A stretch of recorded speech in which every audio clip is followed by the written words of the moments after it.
and one verse, verse 14.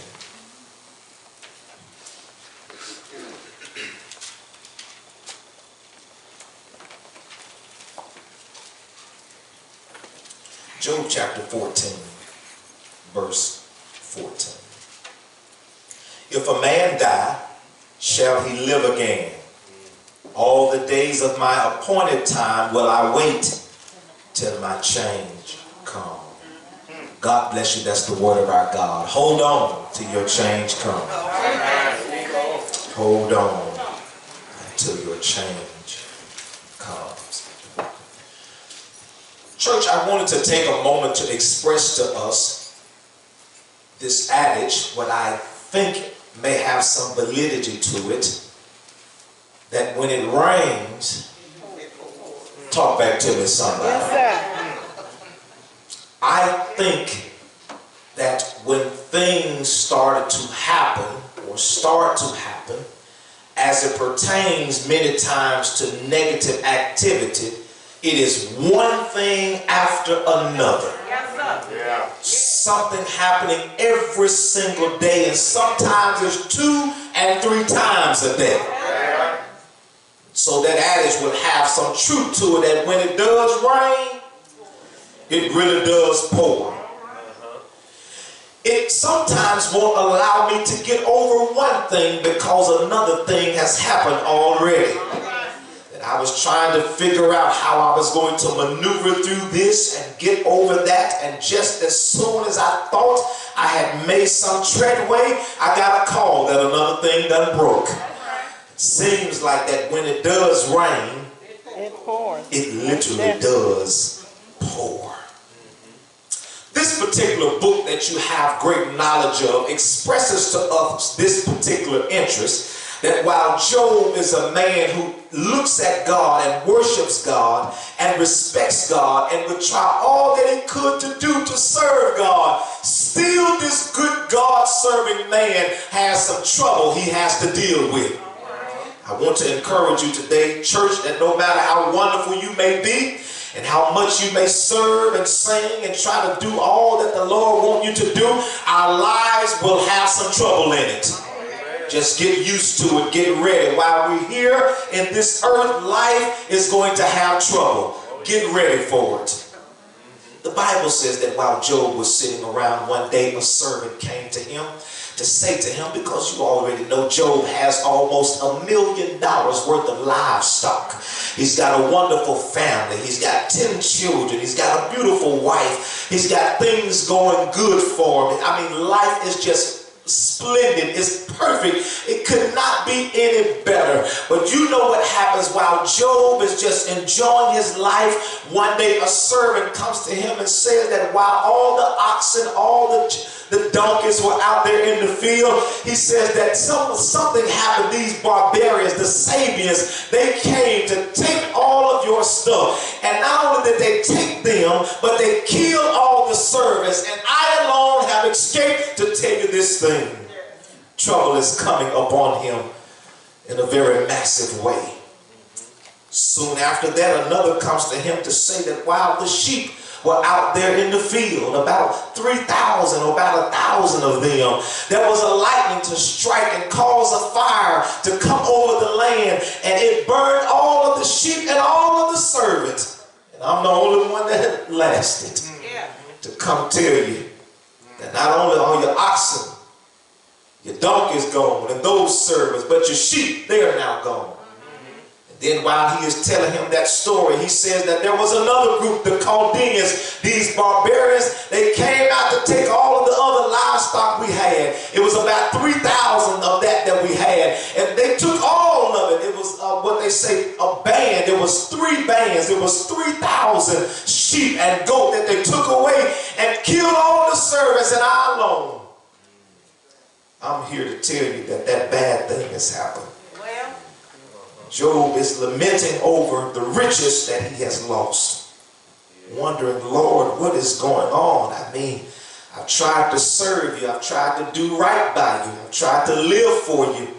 And now all of my money, my wealth, and my riches, they're gone. All of the people who would serve me and help me do these things, They are gone. While he is crying and lamenting over that loss, another servant knocks on the door and said, Job, your children, all of them, they were in the house, they were having a party together, and a strong wind, a tornado, a hurricane came and blew the house down, and all your children are dead. Whew. You mean to tell me that after all my riches are gone, all my money is gone, I could deal with that. Maybe I could find another sheep. I could find another goat. I could find me some more donkeys. I could replenish all of that. I mean, that's okay. I lost it and it's going to hurt. We're gonna struggle a while, but I can deal with that. But now you come to tell me that my legacy is gone. My children are dead. The people who I counted on to take care of me when I get old, they gone now. Lord have mercy. He is crying. He is broken in his spirit, wondering what is really happening. The Bible says he strips down to his nakedness, shaves himself, and begins to worship the Lord. He tells God, naked I came into this world, and naked I shall leave. The Lord giveth, the Lord taketh away. Blessed be the name of the Lord. He's trying his best to understand, Sister Dorothy, what is God doing? I had trouble on Monday and I was just about to get better, and then Tuesday came and I had some more trouble. What's going on? I'm going to talk to you after a while. I was just about there, and then Wednesday came and I got another phone call and somebody else done gone on. I'm having a hard time getting over all of this. I'm just about at a good place in life, just about to make it to the weekend, and I get another text message and something else done happen. What in the world is... What's going on? I turn on the news and I thought we just about to get over the hump. I thought we just about to do a little better, and Fauci didn't come out talking about he got the COVID. Yes, sir. The doctor of doctors, the Scientologist, the one that tells us what's really going on, and he doesn't talk it. I'm saying, Lord, listen. Yes, sir. Sister Hansberry said to me yesterday, she said, Pastor, you still meet new people. I said, I still am. I can hardly remember the last one from the last service because the services are happening too soon, and I meet new people every weekend. I can't keep up with names because were you here last week? No, that was my brother that was here. But Lord, I'm trying to put them together, and some of them they look alike, and some of them they sound alike, but they don't look alike, and some of them they look alike, but they don't sound alike, and these masks don't do me any favor. Paul looked like Clinton, and Clinton looked like Paul, and now Valentine looked like keeping somebody looked over there at Brunson and said he looked like Brother Arnett. Yeah, when you've been around them long enough, they all go to just looking alike. Things just running over together. I can't keep up because we just having service after service. One thing is happening just when you're about to get over there, another thing happens. Job is in this particular predicament. Life is coming at him fast. All of his livestock, his wealth is gone. His children are dead. And now his wife comes in to say to him, Lord have mercy. Out of all that stuff you going through, you might as well go on and tell your God you had enough. You may as well tell your God that you'll do something different. One who should have been on his side, and encouraging him and motivating him to push forward and to keep trusting in God. She is now seeing enough tragedy in her life. She says, I'm sick of it. We may as well tell God, enough is enough. Job picks it up in chapter 14 because he is at his peak of suffering. He begins to talk to God in this particular degree. God, I'm not like a tree.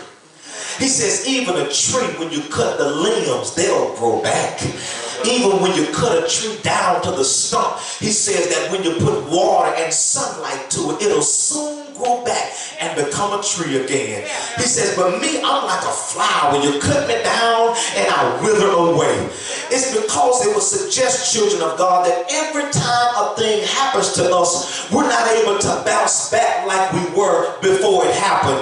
Everything that happens, it takes a little piece away from us. Every time we lose someone, every time something bad happens, it takes a little more from us than what we were before it happened. It causes us in this life, our steps to get shorter. Even though we were moving and trekking and pushing forward in life, when things happen, it causes us to slow down a little. It causes us to be weary in our travel. I used to run to and fro doing this and that, but as life came at me so fast, it slowed my steps down. Lord have mercy. Job says, I'm like a tree. I don't grow back like the trees do. Every time an issue comes against me, every time something bad happens to me, it takes a little bit from me and causes me to slow down. Job says, God, I wish you would hide me in a grave. Life is so difficult. Life is so hard. It's coming at me so fast. I wish there was a way you could make me a secret and hide me somewhere. And then when my time comes, you can just call me back out and I just pop out and be all right. Job said life is so difficult. And I wish God would hide me somewhere in a grave. I wish he would take me and put me somewhere where life could not find me with all of its tragedies, its hardship, its hurts, its pains. Job said, God, I wish you would hide me. He comes to this particular understanding that man is born of a woman, and of a few days, his life is full of trouble. Job continues to express his anguish to God, but then God has to talk to him. And this is the good place, church. I tell you, when God understands us, he knows our difficulties. He knows what we go through in life. He will talk to us and express to us exactly who he is. God says to Job, were you there when I created the foundations of the world? He says to Job, were you there when I called the morning to play into play? I caused day to spring forth. Job, were you there? He begins to express his powerfulness, his omnipotence, all of his knowing, his unbelievable knowing of all things, his omniscience. He tells Job that I was there at the beginning of time. Before time ever started, I was there. I created the heavens and the earth, and I caused the east to be in one place and the west to be in another place. I am God. I made all things and I know all things. Job, were you there? God begins to give this account of his greatness, his magnitude, his magnificence when he talks to Job and tells him, it was I who caused the rivers and the oceans to have water placed in them. It was I that keeps these particular bodies of water at the right sea level, and I cause it to where they will never dry up. It was I who was there to separate the earth from the waters. It was I who was all powerful, not only to do these things with the elements, but he says, I give you the wisdom and the understanding that you have that runs within your mind. It was I that created you, that made all things. And even though you're going through the trials and tribulations that you're going through, even though life is seeming to come at you very fast, he says, I am your God. I will be with you. I will walk with you. I will help you in the time of trouble. Job, I'm on your side. Job is having a hard time understanding why he has lost all of his children, why he has lost all of his money, why his wife has abandoned him, why his friends have come to tell him how terrible he is. Job is having a hard time understanding what in the world is God trying to do.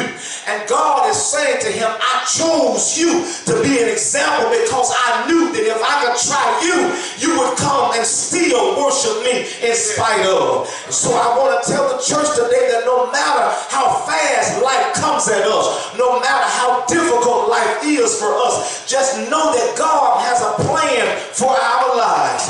God is not going to put more on you than you're able to bear. And those things would come at us every day and every hour on the day. We got a God on our side. We got somebody that we can trust in no matter what the trial or the tribulation is. And while Job is sitting around trying to understand what God's plans are, God is working on the other side. Because you know what happens in the places of heaven. God had a meeting with the devil one afternoon. And he declared to the devil that if you take my servant Job and try him, I declare he will not curse me and die. And Job is able to stand in the midst of the trial and tribulation, not knowing what has happened in the seat and the throne of heaven. But God stood there and had a discussion with the devil to tell him, if you're trying, I'm telling you, he'll hold on to me. I wonder, is there anybody in the room with me today that know God will try you sometimes? He'll put you in the fiery furnace. He'll put you in the lion's den. But he expects you to come out with joy, peace, and happiness.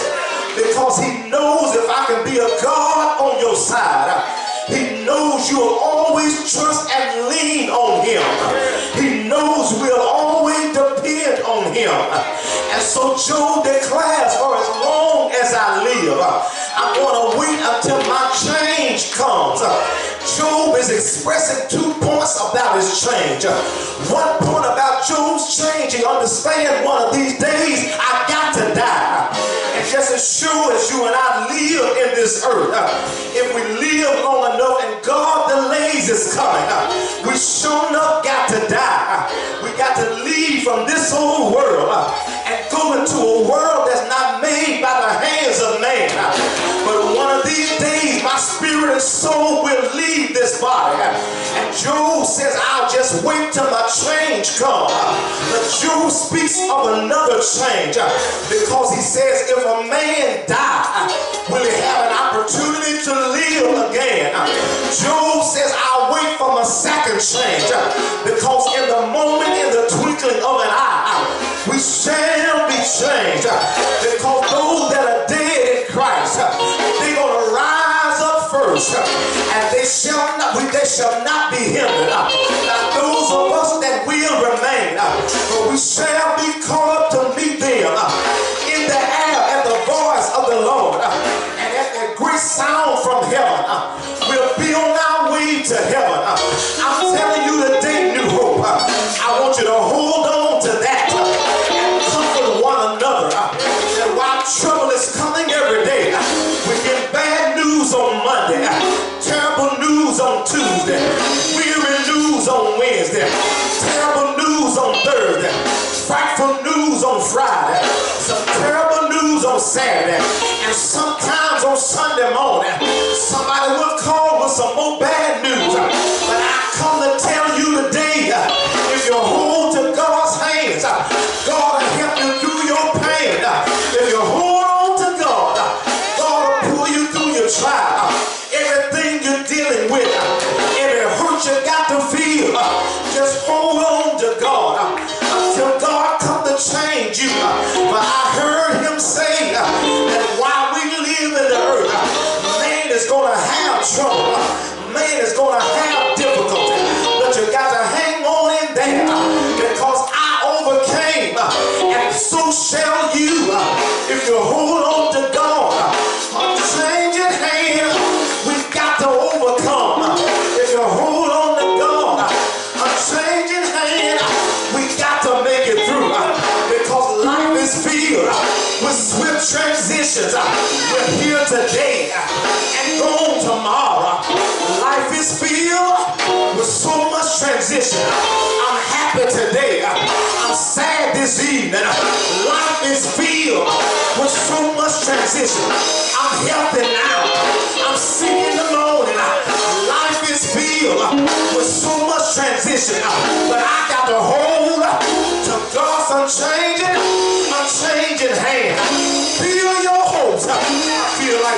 now. Build your hopes on things eternal. Hold on to God's unchanging hand. Is there anybody here that will hold on to God's hand? I hold on to the storm. I hold on to the rain. I hold on to my sickness. I hold on to my pain. I keep on holding when I got some money. I keep on holding when my money funny. I hold on when I feel good. I hold on when I feel bad. I'm gonna hold on till my change is on the way. I'll tell you the reason why we got to hold on. Because the Savior of the whole world, when he came, he loved everybody, treated people right, fed the hungry, opened blind eyes, touched deaf ears, lifted up the bow down. He did it for you, and he did it for me, and still they hollered, crucify him. But the Savior, he held on to his job. He held on to his work. You know what it was? He went to Calvary. He went there and died a sinner man death. He went there and died a horrible death. But he held on for you and I can't let go. I gotta hold on and hang on in there until things are changed around and done for the better. He knew sinners needed a Savior, so he stayed there, hanging on the cross from the 6th to the 9th hour. Stayed right there and wouldn't come down. They came by and took a spear and pierced him in the side. Out came blood, out came water for your remission and your redemption.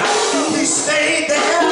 He knew what the job had to be done.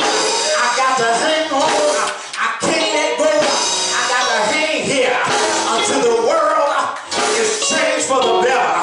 They took him down, put him in a grave. But right early, I said right early, Sunday morning, he got up with all power in his hand. Hang on, church. Your change is got to come. Things got to get better. Hang on until your change, your appointed time, it will come. It will happen. Hang on in there. Is there anybody here that's going to hold on? Lift your hands and shout, yeah, yeah.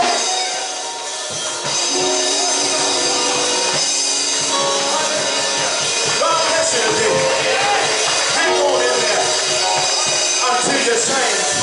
Until your change comes. God bless you. The doors of the church are open.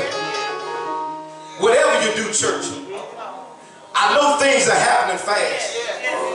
I know we're having a hard time getting over one just to get to another. But church, hold on till your change coming. Sam Cooke said it won't be like this always. It won't be like this always. That's what Sam said. He said he was born by the river in a little tent.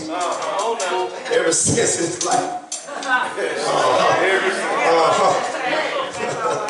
Yeah, he said that. I think you know who Sam is, don't you? You said I was born. Yeah, that's what he said. He said, but hang on in there because the change is going to come. God bless you. You can come by letter. Christian Experience, a candidate for baptism. You can come now. To have a change done to your life, you need a Savior to do it. You need somebody who can look beyond faults, see and supply needs. Jesus is that one to do that very thing. You can come now. You got time to come. Time is filled with swift transition.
blessing.